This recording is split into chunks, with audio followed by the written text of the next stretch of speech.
नमस्कार दर्शकों, मैं हूं अंजनी कुमार मिश्रा।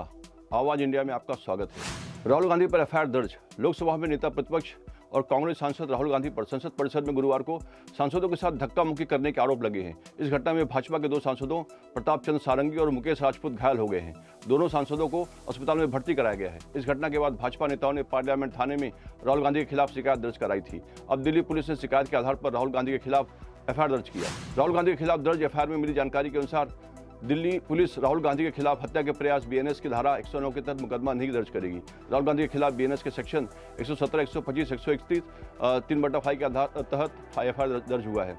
धारा 170 में स्वेच्छा से गंभीर चोट पहुंचाना, धारा 125 में दूसरों के जीवन या व्यक्तिगत सुरक्षा को खतरे में डालने का कार्य और धारा 131 में आपराधिक बल का प्रयोग करने के आरोप शामिल हैं। राहुल गांधी के खिलाफ हुई एफआईआर की जांच दिल्ली पुलिस की क्राइम ब्रांच करेगी। भारतीय जनता पार्टी युवा मोर्चा के कार्यकर्ताओं ने गुरुवार की शाम मुंबई में कांग्रेस कार्यालय में तोड़फोड़ की। उनका आरोप है कांग्रेस ने हमेशा डॉक्टर बाबा साहब अम्बेडकर का अपमान किया है। मिली जानकारी के अनुसार कार्यकर्ताओं ने दक्षिण मुंबई के आजाद मैदान में स्थित कांग्रेस कार्यालय पर धावा बोल दिया, पार्टी के खिलाफ नारे लगाए और वहां के फर्नीचर को नुकसान पहुंचाया, साथ ही पोस्टर फाड़ दिए। बीजेवाईएम कार्यकर्ताओं का यह विरोध प्रदर्शन कांग्रेस नेताओं द्वारा केंद्रीय गृह मंत्री अमित शाह पर एडिटेड वीडियो के द्वारा अम्बेडकर का अपमान करने का आरोप लगाए जाने के बाद हुआ है। इस घटना के बाद 14 प्रदर्शनकारियों को हिरासत में लिया गया है।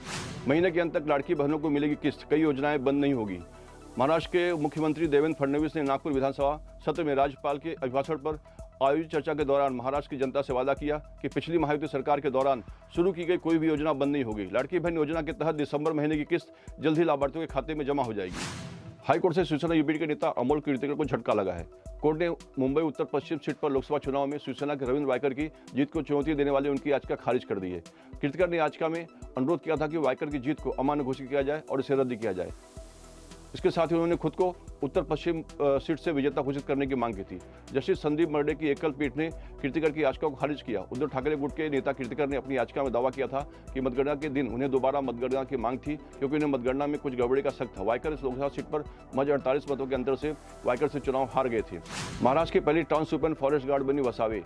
नंदुरबार जिले के सतपुड़ा पर्वत श्रृंखला की मूल निवासी आदिवासी समुदाय से आने वाली वसावे वर्तमान में नंदुरबार की अक्कलकुआ तहसील में वन रक्षक के रूप में काम कर रही है। उन्होंने पुणे स्थित curve institute of social service के सामाजिक कल्याण में मास्टर डिग्री हासिल की है। पुरुष के रूप में जन्म लेने वाले विजय वसावे अब विजया वसावे हैं। उन्होंने नंदुरबार में आदिवासी छात्रों के लिए बने एक आवासीय स्कूल में पढ़ाई की।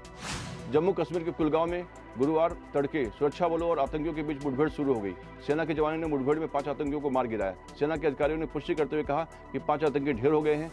आतंकवादियों की मौजूदगी की सूचना मिलने के बाद बुधवार रात जिले के बेहीबाग इलाके के कद्दर में घेराबंदी और तलाशी अभियान शुरू किया था। कुछ देर बाद तलाशी अभियान मुठभेड़ में बदल गया। आतंकवादियों ने सुरक्षा बल पर गोलीबारी शुरू कर दी। इसके बाद सेना के जवानों ने जवाबी कार्रवाई की। जवानों ने 5 आतंकियों को मार गिराया। वहीं इस अभियान में सुरक्षा बल के 2 जवान घायल हो गए। अधिकारी ने कहा कि 5 आतंकवादियों के शव बगीचे में पड़े हैं, लेकिन अभी तक उन्हें बरामद नहीं किया जा सका है। एफएमसीजी कंपनियों ने दिया महंगाई को झटका। महंगाई का बोझ घरेलू बजट को बिगाड़ सकता है। हिंदुस्तान यूनिलीवर, गोदरेज, डाबर जैसे कई अन्य एफएमसीजी कंपनियां बढ़ी हुई वस्तु लागत और कस्टम ड्यूटी की भरपाई के लिए अपने उत्पादों की कीमतों में इजाफा कर रही हैं। चाय, खाद्य तेल, साबुन जैसे कई अन्य प्रोडक्ट 5 से 20% महंगे हो गए हैं। ये पिछले 12 महीने की सबसे बड़ी मूल्य वृद्धि है। रिटेल इंटेलिजेंस प्लेटफॉर्म बिजाम के ताजा आंकड़ों के अनुसार शहरी और ग्रामीण इलाकों में डिमांड कम होना है। नवंबर में 4.8% बिक्री में गिरावट आई है। बॉलीवुड अभिनेता गोविंदा के बेटे यश वर्धन आहूजा कर रहे हैं फिल्मों में एंट्री।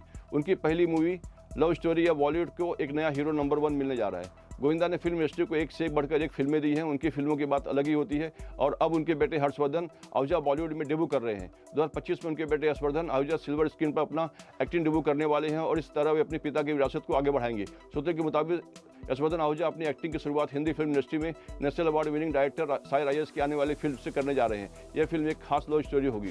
भारत की महिला क्रिकेट टीम ने वेस्टइंडीज के खिलाफ तीसरे T20 मैच में 60 रनों की शानदार जीत के साथ 2019 के बाद भारत में अपनी पहली T20 सीरीज जीती और हार का सिलसिला खत्म किया। स्मृति मंधाना, ऋचा घोष ने रिकॉर्ड तोड़ अर्धशतक जमाए, जिससे भारत ने अब तक का सबसे बड़ा T20 स्कोर 217 रन बनाया और फिर स्पिनरों ने मेहमान टीम को 9 विकेट पर 157 रन पर रोक दिया। राधा यादव ने 4 विकेट लिए। वेस्टइंडीज 9 विकेट पर 157 रन ही बना सकी। भारत ने 2-1 से सीरीज अपने नाम की। अभी के लिए बस इतना ही। देश विदेश की ताज़ा खबरों के लिए देखते रहिए आवाज़ इंडिया न्यूज़।